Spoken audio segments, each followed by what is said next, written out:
Bueno, vamos a continuar con embriología del páncreas y para iniciar esto debemos de saber que para fines prácticos el desarrollo del intestino primitivo ha sido dividido en cinco: el intestino faríngeo, el intestino anterior, el intestino medio, el intestino posterior y la cloaca.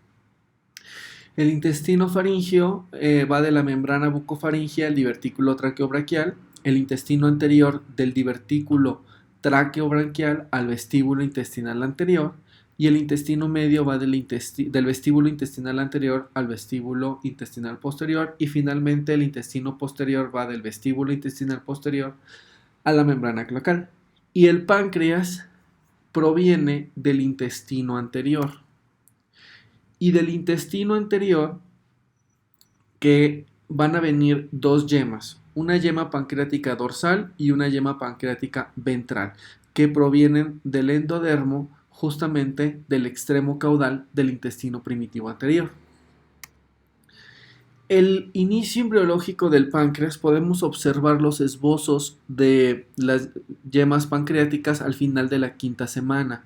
Justamente en el desarrollo del intestino primitivo vamos a observar una yema pancreática ventral y una yema pancreática dorsal. La ventral va a dar lugar a la cabeza y el cuello del páncreas y el proceso uncinado, y la yema pancreática dorsal va a dar lugar a el cuerpo y la cola del páncreas. Posteriormente se hace un desarrollo y crecimiento de estos yemas, y posteriormente este va a hacer un giro colocándose la yema pancreática ventral por detrás del duodeno primitivo y se va a fusionar con la yema pancreática dorsal, formando el esbozo del páncreas completo, que es la cabeza, el cuello, el cuerpo y la cola. Si nosotros observamos un video del desarrollo del páncreas, nosotros observaríamos que efectivamente del intestino primitivo anterior vamos a tener dos yemas, la yema pancreática ventral y la yema pancreática dorsal, y esta es parte del intestino medio y hasta aquí es el intestino primitivo anterior. Se hace un desarrollo de la yema pancreática ventral y dorsal y posteriormente se va a hacer un giro. Aquí vemos el duodeno, la yema pancreática ventral y la dorsal, y cómo se va a colocar por detrás del duodeno primitivo para fusionarse con la yema pancreática dorsal, formando la cabeza, el cuello, el cuerpo y la cola, y los conductos principales, el conducto principal de Wilson y el accesorio de Santorini. Ahora, ¿cómo es que se coloca retroperitoneal la segunda porción del duodeno y el páncreas? Si hacemos un corte transversal, nosotros observaríamos que el intestino primitivo anterior se encuentra muy anterior o muy ventralmente, y el desarrollo del páncreas. Posteriormente a cuando se da el giro, esto se va a posicionar por detrás, quedando los órganos retroperitoneales. Ahora, puede haber malformaciones en el desarrollo embrionario, y dos clásicas. Uno es el páncreas anular, en el cual nosotros tenemos una yema pancreática ventral bífida, donde cuando gira, una yema se va a colocar por detrás y una yema se va a colocar por delante, haciendo un anillo alrededor del duodeno. Esta obstrucción puede ser parcial o puede ser completa, y las manifestaciones clínicas van a ser diferentes y van a ser de acuerdo al grado de estenosis o si es una atresia completa en el recién nacido. A nivel de hormonas, el glucagón es detectado en el plasma en la sexta y octava semana, y sus niveles van a aumentar en forma continua a partir de la 15 y hasta el término del embarazo. Y en el caso de la insulina, se detecta en el quinto mes o entre la semana 10 y la semana 12, y su función principal es la de estimular la acumulación de glucógeno en el hígado, aunque también en otros órganos, y es por eso que los tejidos embrionarios tienen gran cantidad de glucógeno. En el desarrollo ya de los tejidos, que es denominado la histogénesis, la notocorda produce dos hormonas, una que es la activina y el otro que es el factor de crecimiento fibroblástico 2, los cuales van a inhibir en el endodermo prepancreático dorsal a una proteína que se llama Sonic-Hedge, que es la vía de señalización de Sonic-Hedge, la cual normalmente en el endodermo prepancreático dorsal inhibe a PTC, la cual activa a PDX1. La notocorda, al expresar activina y el factor de crecimiento fibroblástico, inhiben a Sonic-Hedge, dejando libre a PTC para la expresión de la proteína de miodominio pancreático PDX1. Esto permite la diferenciación del endodermo prepancreático dorsal en una célula progenitora pancreática que expresa los factores de transcripción PDX1 y HIPS9. A partir de esta célula va a seguir dos caminos, el desarrollo del páncreas exócrino o el desarrollo del páncreas endocrino. Y esto va a depender de la vía de señalización que se encuentre activa. Si la vía de Notch está activa, la célula va a diferenciarse a una célula progenitora exócrina, estimulado también por la folistatina y el factor de crecimiento fibroblástico y el ISL1 del mesodermo del intestino anterior. Y a partir de esta célula progenitora exócrina van a diferenciarse a la célula exócrina pancreática, las centroacinares, las ductales y las acinares. Si la vía de Notch es inactiva, va a diferenciarse a la célula progenitora endocrina con la expresión de neurogenina 3 y ICL1. Y a partir de este va a seguir varios caminos de diferenciación complejos. En el caso de que se comprometa a un linaje productor de células alfa y gamma, van a expresar la proteína PAX6 y NX2.2. Y si expresas PAC4 y NX22, se compromete a célula beta, que produce insulina, y a célula delta, que produce somatostatina. Ahora, esta formación de la histogénesis es más compleja y depende, aparte de la expresión de los factores de transcripción, depende también de la cercanía de las comunicaciones parácrinas y autócrinas de estos tejidos. Y como habíamos visto, teníamos a la notocorda, que estaba en íntima comunicación con el endodermo dorsal y que esto permitía la expresión de la activina y el factor de crecimiento fibroblástico que inhibía a Sonic-Hedge.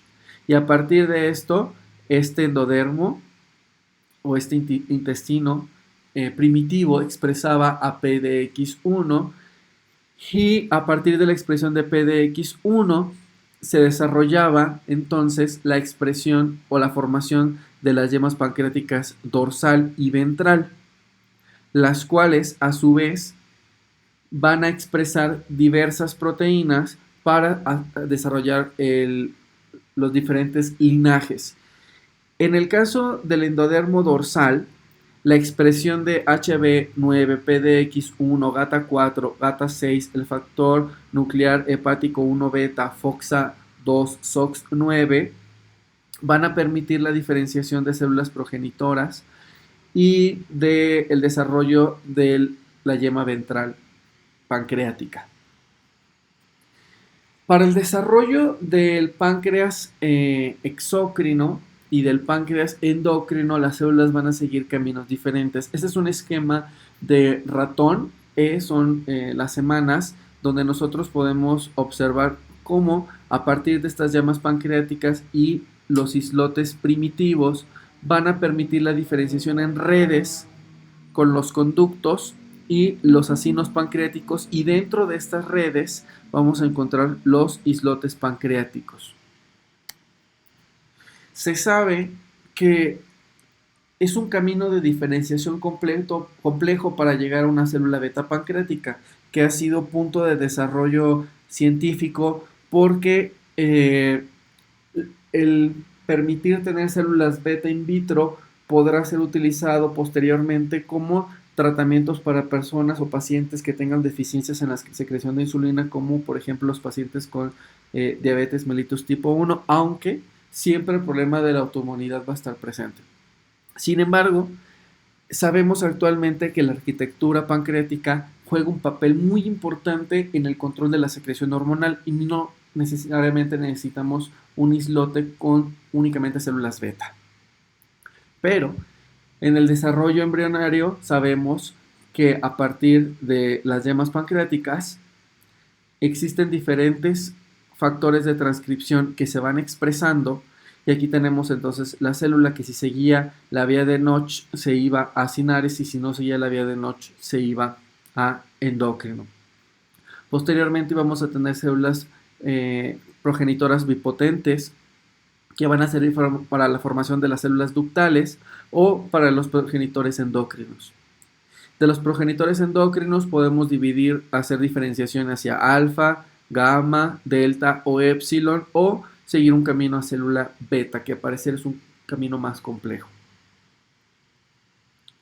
Actualmente sabemos que ya en un tejido adulto, en un organismo adulto, las células beta pueden diferenciarse a través de 4 caminos o pueden originarse a través de otros 4 caminos. Uno es la autorreplicación de las células beta, donde en teoría una célula que ya está diferenciada no podría hacer una replicación, pero se ha observado que hay diferentes factores de transcripción y diferentes programas epigenéticos que permiten la autorreplicación de células beta, sobre todo cuando hay un insulto al islote pancreático. 2. La neogénesis a partir de células troncales que corresponden a menos del 1% del órgano y a partir de estas van a seguir una estimulación para la formación de células beta pancreáticas nuevas cuando las reservas o hay un aumento, las reservas son disminuidas o hay un aumento en la apoptosis de las células beta. 3. A partir de las células acinares y ductales se hace una transdiferenciación a células beta. Los conceptos de transdiferenciación y los fenómenos de transdiferenciación han sido altamente criticados por biología celular porque en teoría esta célula que ya está diferenciada debería de desdiferenciarse y después seguir un camino de diferenciación hacia sus caminos. Sin embargo, se sabe que hay varios fenómenos de transdiferenciación donde una célula sin regresar a progenitores puede diferenciarse a una célula beta, en el caso de las células acinares y ductales, y esto cuando se estimula con el factor de crecimiento tumoral alfa, nicotinamida y el factor de crecimiento epidermal y un aumento en la expresión de PDX1, NEGN3 y MAF-A. Sin embargo, esto en humano no se ha observado, todos son ensayos in vitro o en modelo animal.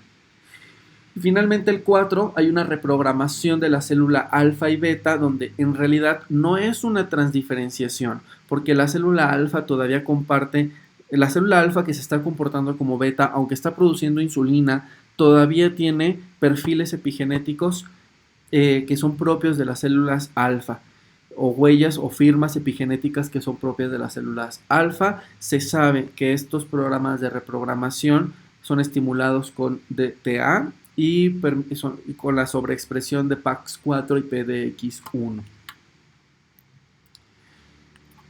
Esto se complica un poquito más en los árboles de diferenciación y aquí tenemos uno más complejo donde tenemos las células endodérmicas. Cuando no está Sony-Hedge se va a diferenciar las células progenitoras pancreáticas. La neurogenina 3 va a permitir la diferenciación entre las células progenitoras endócrinas y las exócrinas y aquí participa mucho la vía de Notch. Las células progenitoras exócrinas van a diferenciarse a las células exócrinas productoras de amilasa y puede venir a partir de las células progenitoras endócrinas un tronco aquí que expresa el factor nuclear hepático para producir las células ductales y de las células progenitoras endócrinas van a seguir diferentes caminos para las diferentes células, aunque muchos de estos caminos son compartidos a excepción de la célula beta que al parecer tiene un camino de diferenciación propio y exclusivo. Okay.